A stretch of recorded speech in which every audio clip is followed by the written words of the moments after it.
আমরা এবারের পর্বে দেখব কম্পিটিটর অ্যানালাইসিস। আপনি যে কিওয়ার্ডগুলো সিলেক্ট করেছেন, লেটস সে আপনি 100টা কিওয়ার্ড ফিল্টার আউট করেছেন এবং সেই 100টা কিওয়ার্ডের এবার কম্পিটিশন অ্যানালাইসিস করতে হবে।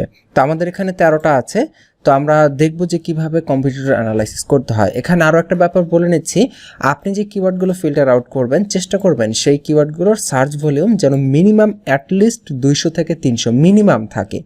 কিছু কিছু কিওয়ার্ডের ক্ষেত্রে আপনি হয়তো 200 নিতে পারেন, বাট চেষ্টা করবেন 300 প্লাস সার্চ ভলিউম রাখতে, কারণ এমন কিওয়ার্ড যদি পিক করেন যেটার সার্চ ভলিউম নেই, তাহলে কিন্তু সেই কিওয়ার্ড দিয়ে আলটিমেটলি দিন শেষে খুব একটা লাভ হচ্ছে না। ওকে, তো লেটস সে আমরা যে কোনো একটা কিওয়ার্ডকে এখান থেকে পিক করে নিই। মনে করেন আমি এখান থেকে ইনফরমেটিভ একটা কিওয়ার্ড আছে, how does a smokeless fire pit work, এটা 880 সার্চ ভলিউম দেখতে পাচ্ছি। তো মনে করেন আমি এটাকেই পিক করলাম। তো আমি এটার কম্পিটিশন চেক করার জন্য সিম্পলি আমি এটা লিখে গুগলে সার্চ করছি। এখান থেকে এই টুলসটা কেটে দিচ্ছি, আমার এখন কোনো ভলিউম লাগবে না। আচ্ছা সরি, আমি এখান থেকে আবার পুনরায় সার্চ দিচ্ছি গুগলে এই কিওয়ার্ডটা নিয়ে। আমি আপনাদের কম্পিটিটর চেক করার জন্য খুবই সহজ একটা সিস্টেম শিখিয়ে দিচ্ছি, সেটা হচ্ছে এই যে আপনি মজবার ব্যবহার করছেন না, এই মজবার থেকে দেখবেন প্রতিটা রেজাল্টের নিচে এরকম একটা করে আপনার মজের কিছু ইনফরমেশন দিচ্ছে, যেমন PA DA ইত্যাদি। তো এই ইনফরমেশন থেকে আপনি যদি এমন পান যে মিনিমাম 2 থেকে 3টা ওয়েবসাইট এমন পেয়েছেন যাদের DA এবং PA 30-এর নিচে, তাহলে মনে করবেন সেই কিওয়ার্ডটা লো কম্পিটিটিভ এবং সেটা দিয়ে আপনি র্যাঙ্ক করতে পারবেন ইজিলি, অর্থাৎ বিগিনার হিসেবে। তো এখানে দেখি কয়টা ওয়েবসাইটের DAPA কত, এটা তো হচ্ছে প্রিমিয়াম অ্যাড, এটার তো হিসাবের বাইরে। এরপর এটা রেগুলার রেজাল্ট, এটার আসলে DAPAটা মজ এখানে দেখায় নাই, নো প্রবলেম। আমরা নিচের দিকে যাই, এই যে একটা ওয়েবসাইট পেলাম, অর্থাৎ প্রথম যে রেজাল্টটা সেটাই আমরা দেখতে পাচ্ছি, এটা DAPA 30-এর নিচে আছে। ওকে, এবং লিঙ্ক কয়টা, লিঙ্ক আছে মাত্র 10টা। সাধারণত 40 থেকে 50টা বা 15-20টা লিঙ্ক পর্যন্ত আপনি অ্যালাউ করতে পারেন। এর মধ্যে যদি থাকে তাহলে বুঝতে হবে যে সেটা হয়তো লো কম্পিটিশনের কিওয়ার্ড। আমি যদি আরেকটু নিচের দিকে যাই, যে রেজাল্টগুলো দেখাচ্ছে এখানে দেখি আরও পাই কিনা। এই যে একটা পেয়েছি দেখেন, মাত্র DA 10, পেজ অথরিটি হচ্ছে 25 আর 72টা লিঙ্ক আছে। আমি যদি আরেকটু নিচের দিকে যাই এবং দেখেন এই যে ওয়েবসাইটটা smokelessfire.com, নামটা দেখেই বোঝা যাচ্ছে এই ওয়েবসাইটটাই করা হয়েছে মূলত ফায়ার পিটকে নিয়ে, পুরো ওয়েবসাইটটাই ফায়ার পিটের।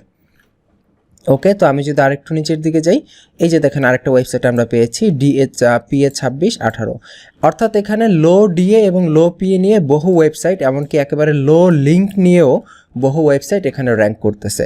তার মানে এই কিওয়ার্ডটা ইজিলি র্যাঙ্কেবল হতে পারে। এবং আমরা অনেকগুলো সাইট দেখেছি এখানে DAPA কম, তার মানে এটার আমরা ডিফিকাল্টি ইজি ধরে নিতে পারি। এবং আমরা এখানে লিখতে পারি, মানে ক্লায়েন্টের জন্য একটা রিমার্ক দিতে পারি, ইজি টু র্যাঙ্ক। আপনি আপনার প্রয়োজন মতো যে কোনো ধরনের রিমার্ক দিতে পারেন ক্লায়েন্টের বোঝার সুবিধার জন্য।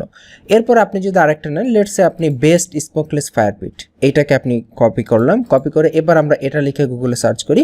তার আগে একটা ছোট্ট ইনফরমেশন আপনাকে দিয়ে নিচ্ছি। দেখেন এই যে আমরা রিসার্চ করতে করতে একটা ওয়েবসাইট এখানে পেয়ে গেছি যেটা DA কম PA কম এবং ওয়েবসাইটের অ্যাড্রেস হচ্ছে smokelessfire.com এবং পুরো ওয়েবসাইটটাই মূলত ফায়ার পিটকে কেন্দ্র করে তৈরি করা হয়েছে।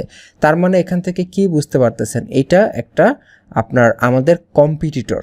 তার মানে পুরো ওয়েবসাইটটাই ফায়ার পিটকে কেন্দ্র করে, জাস্ট লাইক আমরা যেরকম ফায়ার পিটকে নিয়ে শুরু করছি, তার মানে এটা আমাদের কম্পিটিটর।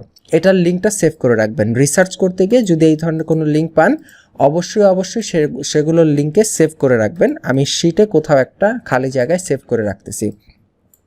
এর কারণ হচ্ছে পরবর্তীতে কিওয়ার্ড রিসার্চের ক্ষেত্রে এই কম্পিটিটর কাজে লাগবে।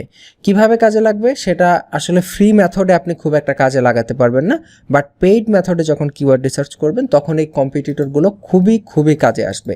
তো এইরকম কোনো কম্পিটিটর পেলে আপনি সেগুলোকে অবশ্যই সেভ করে রাখবেন। ওকে, তো আমরা যেখানে ছিলাম, আমরা এরপরে আরেকটা কিওয়ার্ড নিয়ে আপনাদেরকে দেখাই। লেটস আমি এটা বা এই যে বেস্ট স্মোকলেস ফায়ার পিট, আমরা তো একটা ইনফরমেটিভ কিওয়ার্ড দেখালাম, এবার আমরা একটা মানি কিওয়ার্ড বা কমার্শিয়াল ইন্টেন্টের কিওয়ার্ড দেখাই। তো এটাকে আমি কপি করছি, কপি করে আমি সিম্পলি গুগল এখানে সার্চ করছি। এবার আমরা দেখি DAPA কত ওয়েবসাইটগুলো র্যাঙ্ক করেছে। দেখতে পাচ্ছি প্রথমটা PA 64, DA 95, অনেক হাই, 53, 79, 89, 48, নিচের দিকে যাই 44, 80, 49, 64, 49, এখানে এই যে একটা ওয়েবসাইট পাওয়া গেছে, এখানে ওয়েবসাইটটা পেজ অথরিটি 25, মানে দুইটাই 30-এর নিচে, এবং এখানে 87টা লিঙ্ক আছে। আবার দেখেন এই যে আমাদের যে উবার সাজেস্ট যে এক্সটেনশনটা, সেটা কিন্তু আরও বেশ কিছু ইনফরমেশন এখানে দেখায়। যেমন এখানে উবার সাজেস্ট থেকে মূলত এই ডাটাগুলো এসেছে, ওপরের এই ডাটাগুলো, ডোমেন অথরিটি 22, তারপরে এখানে আপনি যদি মাউসের কার্সার রাখেন এস্টিমেটেড মান্থলি ট্রাফিক, অর্থাৎ এই ওয়েবসাইটটা এস্টিমেটেড এই সার্চের জন্য কতগুলো ট্রাফিক হয়তো পায় আমেরিকা থেকে। তারপরে এটার আর্টিকেলের সাইজ, অর্থাৎ এই যে এখানে যে আর্টিকেলটা লিখেছে সেই আর্টিকেলটা কত ওয়ার্ড সাইজের, এই যে আর্টিকেলটা এখানে আছে সেই ওয়ার্ড কাউন্ট এখানে ও দেখাচ্ছে উবার সাজেস্ট 5614টা। এরপর এখানে দেখাচ্ছে নাম্বার অফ এক্সাক্ট কিওয়ার্ড, অর্থাৎ এই যে আমি যে কিওয়ার্ডটা নিয়ে সার্চ করেছি সেই কিওয়ার্ডটা এক্স্যাক্টলি কতবার কন্টেন্টের ভিতরে ইউজ করা হয়েছে এবং এটার লিঙ্ক কত।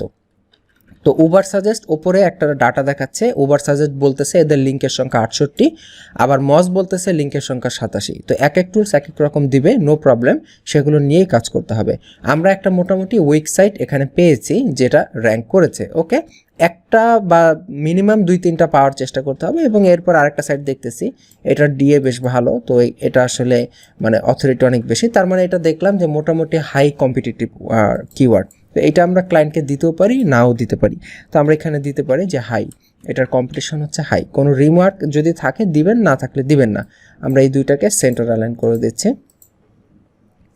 এরপর আরও একটা কিওয়ার্ড আমরা দেখি, লেটসে এই যে স্মোকলেস ফায়ার পিট ইনসার্ট অথবা স্লো স্মোকলেস ফায়ার পিট, এটা দেখি যে স্লো স্মোকলেস ফায়ার পিটটা কেমন। এখানে এটা সার্চ করছি, দেখি এই ধরনের কিওয়ার্ডের জন্য ডিএপি এর কি অবস্থা মজবার থেকে। একটু কিছু সময় ওয়েট করতে হবে। ওকে, এখানে আমরা দেখতে পাচ্ছি বিভিন্ন ওয়েবসাইট। আমি যদি দেখি এখানে এটা ডিএপি 4854 এবং অনেকগুলো লিঙ্ক আছে, ডিএপি বেশি। এটা মূলত ই কমার্স টাইপের লিঙ্ক, তাই না? কারণ এটা সরাসরি প্রোডাক্টের নাম। তো এই ধরনের ডিরেক্ট প্রোডাক্টের নামের কিওয়ার্ডগুলো প্রচুর পরিমাণ কম্পিটিশন হবে, এটাই স্বাভাবিক ব্যাপার। শুরুর দিকে আপনার ওয়েবসাইট স্টার্ট করার জন্য ইনফরমেটিভ টাইপের আর্টিকেল খুবই মানে উপকারী। ইনফরমেশন রিলেটেড আর্টিকেল দিয়ে আপনি একটি ওয়েবসাইট ইজিলি শুরু করতে পারেন। এরপরে ধরেন বেস্ট স্মোকলেস ফায়ার পিট, এটা তো আমরা দেখেছি যে আগেও ছিল এই সেমটা, তো এটা তো অলরেডি দেখা হয়েছে high. Fire pit and grill, তো আমরা একটা কাজ করতে পারি, গুগলের সার্চ রেজাল্ট থেকে যে কোনো একটা কন্টেন্টকে নিতে পারি। লেটসে গুগলের এই যে পিপল অলসো আস্ক, তো এখান থেকে ধরেন আর smokeless fire pit worth it, এটা লিখে আমরা একটা সার্চ দিয়ে দেখতে পারি যে গুগলে কি অবস্থা, এটার কম্পিটিশন কেমন, সার্চ ভলিউম কেমন।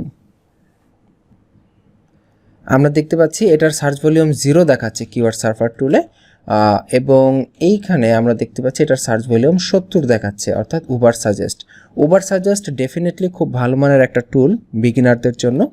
তো এটার সার্চ ভলিউম আমরা 70 ধরতে পারি। এবং দেখি এখানে কি ওয়েবসাইট র্যাঙ্ক করেছে। দেখুন একদম লো ডিআরপিআর এর ওয়েব পেজগুলো এখানে লো র্যাঙ্ক করে আছে, দেখতেই পাচ্ছেন একেবারে লো ডিআরপিআর। তার মানে এই কিওয়ার্ডটা একেবারে ভেরি ইজি কিওয়ার্ড। তো আমরা এটাকে দিতে পারি যে এখানে আমি কিওয়ার্ডটা এখানে নিলাম, এটার সার্চ ভলিউম 70, তো এটা ভেরি ইজি কিওয়ার্ড, আমরা এখানে ইজি লিখে দিলাম। এইভাবে আপনি কিওয়ার্ড রিসার্চ করে ক্লায়েন্টকে সাবমিট করবেন। ক্লায়েন্টের জন্য নির্ধারিত কিওয়ার্ড, ক্লায়েন্টকে যে আপনাকে একবারে 500 কিওয়ার্ড দিতে হবে ব্যাপারটা এমন না। ক্লায়েন্টের জন্য ইফেক্টিভ আপনি ক্লায়েন্টের সাথে ডিসকাস করে 30 থেকে 40টা কিওয়ার্ড যদি বের করে দিতে পারেন, হয়তো আপনার 1 থেকে 2 ঘন্টা সময় লাগবে। এর মধ্যে ইনশাআল্লাহ আপনি 30-40টা খুব ভালো মানের কিওয়ার্ড বের করে ক্লায়েন্টকে প্রোভাইড করতে পারবেন। এইটা হচ্ছে আপনার কিওয়ার্ড রিসার্চ। আই হোপ আপনারা বুঝতে পেরেছেন। এবং এই রিসার্চ থেকে দেখেন আমরা কিছু কিন্তু ইজি কিওয়ার্ড এখানে পেয়ে গেলাম, যেমন এই যে এইটা 70। দেখেন আমি বলেছিলাম যে মিনিমাম 300 সার্চ ভলিউম নিতে, বাট কিছু ক্ষেত্রে কিছুটা কনসিডারেশন করা যায়। যেমন এইটা খুবই ভালো, ভেরি ইজি র্যাঙ্ক করা, যদিও এটার সার্চ ভলিউম কম 70, বাট স্টিল আমরা এটা দিয়ে ইজিলি র্যাঙ্ক করতে পারি। তো এটা আমরা কেন নিব না, এত ইজি যেহেতু। তো আমরা এটা নিয়ে নিলাম এবং সার্চ ভলিউম মোটামুটি ভালোই আছে। এইভাবে আপনি কিওয়ার্ড রিসার্চ করবেন। আই হোপ আপনি বুঝতে পেরেছেন যে কিভাবে কিওয়ার্ড রিসার্চ করতে হয়। যদি কোথাও কোনো প্রশ্ন থেকে থাকে আমাদেরকে জানাতে ভুলবেন না। ফাইনালি যখন আপনার লিস্টটা তৈরি হয়ে যাবে, আপনি 20-50টা বা 30টার মতো কিওয়ার্ডের লিস্ট তৈরি করে ফেলতে পারবেন, একদম নির্ধারিত বাছাইকৃত কিওয়ার্ড। তখন আপনি এখান থেকে সিম্পলি শেয়ার বাটনে ক্লিক করে ক্লায়েন্টের ইমেলের সাথে এটা শেয়ার করে দিবেন এবং ক্লায়েন্ট আপনার এই সাবমিশনটা দেখবে। তো এই পর্বটা এখানেই শেষ করছি, আগামী পর্বের আমন্ত্রণ রইল।